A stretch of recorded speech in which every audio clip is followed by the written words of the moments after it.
Okay, in lesson 1, we're going to talk briefly about something you learned about in grade 10, which is right-angled triangles and how sine, cos, tan, and the other trigonometric functions relate to this. This also calls back on a lot of knowledge from our previous unit, so it should feel pretty familiar. So let's go through it as quick as we can here. All right, so remember our unit circle. We got a point on the unit circle, so I'm just going to start with this one right here and draw a line to a point. So there's my radius, and on my unit circle it has a radius of 1, and we end up with a point, x and y. All right, so if you remember from what we talked about before, sine and cos are just those coordinates. So when I go a certain degree around, so we'll just put an angle here. So let's say I traveled that distance, that amount of rotation. What sine and cos are the coordinates given that angle. So cos of theta would be the x-coordinate on the unit circle, and sine of theta would be the y-coordinate on that unit circle. So what we can do is we can actually extend this down. I'm going to make this into a right-angled triangle. So that means the lengths on each side, this side here, the x side, which is how far you travel horizontally, would equal cos theta. And this side here, how far you traveled vertically, y, would equal sine theta.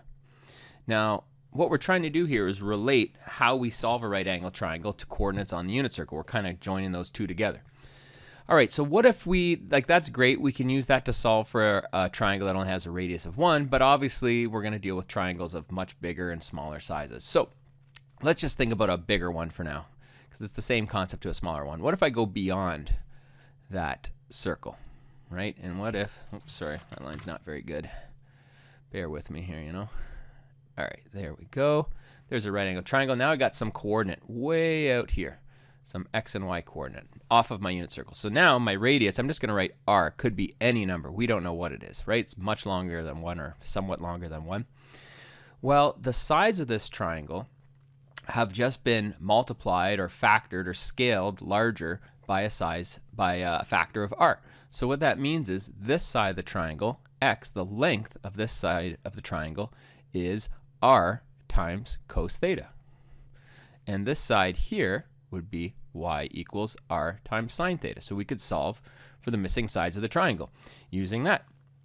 And same with this point up here. This point up here, we could now label, instead of calling it x and y, we could actually find its coordinates by going r cos theta and r sine theta.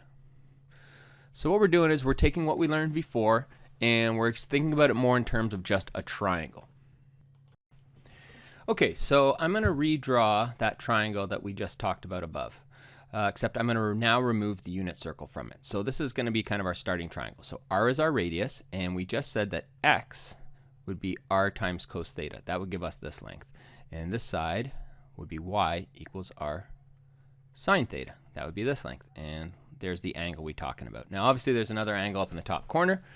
So if we switch it around and solve for this angle up here, these two would switch sides. But let's just focus on the angle here right now. Okay, so what I want to do is let's set up our 6 trig ratios again. We did this before the break, so it should sound pretty familiar, but I'm going to set them up using these functions. So let me start with this one here. I'm going to go over to the side and just do a little bit of rough work over here at the side. X equals r cos theta. Okay, so I want to isolate cos. So that's obviously pretty easy. If we divide both sides by r, right, the r's cancel out here, and I'm just going to flip it around and go cos theta equals x over r. So if I want to solve for the angle, and I have these two sides, I could take the x side, take the r side, divide them, and take the cos inverse. So I'm just going to go down here and write in the ratio for cos is x divided by the radius. Well, what about sine? Same thing, right? Y equals r sine theta.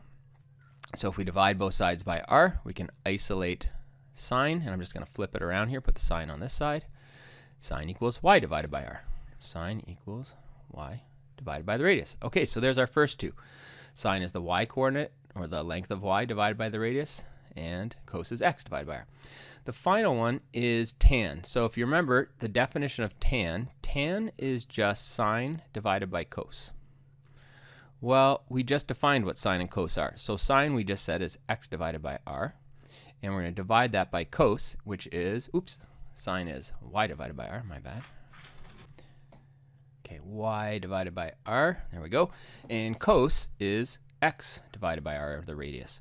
Now, if we take the reciprocal and multiply, the r's are going to cancel out, cancel, and we're left with y divided by x. So that's what tan is, y divided by x.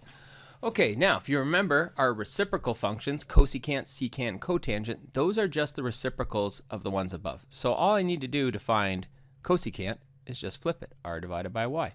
All I need to find cos is just flip it, r divided by x. Let me fix that, r divided by x. And cotangent is just the reciprocal of tan, which is x divided by y.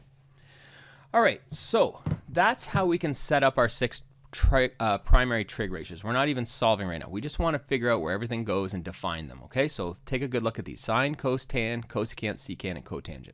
Now that's one way of doing it. The other popular way of doing it is using SOHCAHTOA. SOHCAHTOA is the exact same thing that's on the other side here. So some of you maybe are more familiar with this method, and some of you are more familiar with SOHCAHTOA. There's really no difference between them. SOHCAHTOA, instead of just calling them x, y, r, and that, is just using different names. So what we're going to do is, here's our angle again, and you can use whatever way you're more comfortable with. And as we go through the homework, you know, you can decide what you like the best. But you got to know how to set up these ratios. All right, so hypotenuse. Oh boy, use. All right, hypotenuse. The bottom side, or the side that's next to the angle you're solving for more appropriately, is called the adjacent, because it is adjacent to the angle you're looking for. And the side across from it we call the opposite. All right, so what is SOHCAHTOA? Well, the SO, S-O-H, comes from sine is opposite divided by hypotenuse. So that would mean, I'll just write that down here, opposite over hypotenuse. Now if you compare it to the triangle on the other side, you can see the opposite side, right, is the y. So your y. The hypotenuse is the r. So it's the same thing. Cos is ka. So cos is for adjacent. I'm just going to write ADJ for short, over hypotenuse for short. So adjacent over hypotenuse. And finally tan, which is, TOA. Where's my undo button there? There we go. TOA. So tan is opposite divided by adjacent. So SOHCAHTOA is just a way to memorize what's on the other side. And some people prefer to use this method, some people prefer to use the other method. So just like I drew over here, that would be the adjacent. Okay, so you can pick one way or the other, whatever you're comfortable with, and get used to it. It's okay if you like to use SOHCAHTOA for triangles. It really doesn't matter. Okay, so what about our reciprocal functions? Well, that is just flipping these. Hypotenuse over opposite, hypotenuse over adjacent, and cotangent is just adjacent over opposite. So it's either labeling them x, y, and r, or adjacent, opposite, and hypotenuse. It's really the same thing. All right, so let's move on with some examples of what I want you to be able to do. Okay, so the first thing we're going to do is let's find the 6 trigonometric ratios of the angle theta in the given triangle. So pay attention to where theta is, because depending on the corner that theta is, will switch which side your x and y are, or same thing, which side your adjacent or hypotenuse are. So x is down here. So that would make this the x side or the adjacent side. That means this would be the opposite side or the y side. And this side here would be your r for your radius, or if you prefer to call it the hypotenuse, just depending on the method you like to do. All right, so the first thing we can solve for in this is the radius or the hypotenuse. It's missing. We can solve that. We don't need trigonometry to solve that. All we need is Pythagorean theorem. So Pythag theorem. All right, which says x squared plus y squared equals r squared, or adjacent squared plus opposite squared equals hypotenuse squared. All right, so here we go. Square root of 5 squared plus 2 squared equals the radius squared. So let's see what we get. Square root of 5 squared is going to be 5, because root 5 times root 5 is square root of 25, which is 5. 2 squared is 4, and r squared. So we got 9 equals r squared. We take the square root plus or minus the square root of 9 equals r, and obviously we ignore the negative because we're talking about a length here. So the negative we just ignore that.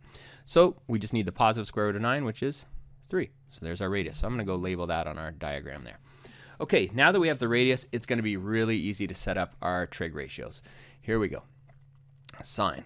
Well, sine of theta is opposite over hypotenuse, or y over r. So it's going to be 2 over 3. Cos is adjacent over hypotenuse, or x over r, which is root 5 over 3. And finally, tan. Tan of theta is opposite over adjacent, so 2 over root 5. And if you remember, it's poor form to leave that radical on the bottom, so we're actually going to multiply by root 5 over root 5, and we're going to have 2 root 5 over 5. All right, so there's our primary trig functions, ratios. Let's do the reciprocal ones, which all we got to do is just flip them. Cosecant, which is the reciprocal of sine, is 3 over 2. Secant, which is the reciprocal of cos, is 3 over root 5. And once again, we got a radical on the bottom, so we just need to clean that up, multiply it by 1, which is root 5 over root 5. And we get 3 root 5 over 5. And the final one is cotangent. And it would be easiest here, instead of flipping the final answer, why don't we just flip the original one here? Because watch, if I just flip that one, it will put the radical on top and save me from having to do a bunch of work. Okay, so there's our 6 primary trig ratios. I'm going to do one more of these examples with you. Okay, one more example. Once again, we're being told that cos of alpha, so alpha is just going to be an angle, equals 3 over 4. Sketch a right triangle with the acute angle alpha and find the other 5 trigonometric ratios. All right, so first I'm going to draw a triangle here, and it's not going to be too pretty, but we'll do the best we can here. All right, so here's my triangle. Eee. Well, that'll have to do. So there's r, or the hypotenuse. This is x, or also known as the adjacent side. And this side is y, or the opposite side of my angle alpha. So we'll just put him down there. Okay, so they gave us cos. They told us cos alpha equals 3 over 4. Well, that means we know that the top number here must be x, or r adjacent. And the bottom has to be r, or the hypotenuse. So I already know 2 things I can go label on my triangle. I already know this side must be 4, and I know this side must be 3. So just by giving us one of the trig functions, we can find 2 sides of our right angle triangle. Now we're missing the third side. Once again, we don't need to use trigonometry to find this. All we're going to do is Pythagorean theorem. So I'm going to come down here, go x squared plus y squared equals r squared. Well, I know the x side is 3, and I know the r side, or hypotenuse side, is 4, so let's solve for y. All right, so 3 squared is 9, 4 squared is 16, so I have 16 minus 9. Y squared equals 16 minus 9, which is 7, and we're going to take the square root of it, and we're going to ignore the negative because it's a length.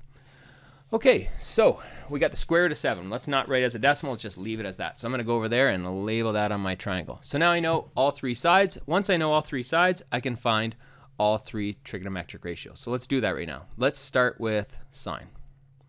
So sine of alpha is y over r, or opposite over hypotenuse. So it's going to be root 7 over 4. Cos they already gave us, but I'm going to include it in here so I have the whole set here. 3 over 4. And tan of alpha is opposite over adjacent, so root 7 over 3. Okay, now let's do the inverse functions, or the reciprocal functions, not inverse. Reciprocal functions are just the flipped ones. So the reciprocal of sine is cosecant. So we just got to flip that and make it 4 over root 7. Once again, we just need a quick tidy up because we got a radical on the bottom. So let's just multiply by root 7 over 7, and we're going to get 4 root 7 over 7. All right, let's do the reciprocal of cos, which is secant alpha, and we just got to flip 3 over 4 and make it 4 over 3. And finally, let's do cotangent, which is the reciprocal of root 7 over 3, so I'm going to make it 3 over root 7. And once more, we just got to tidy it up by multiplying it by root 7 over root 7. And there we go. We have 3 root 7 over 7.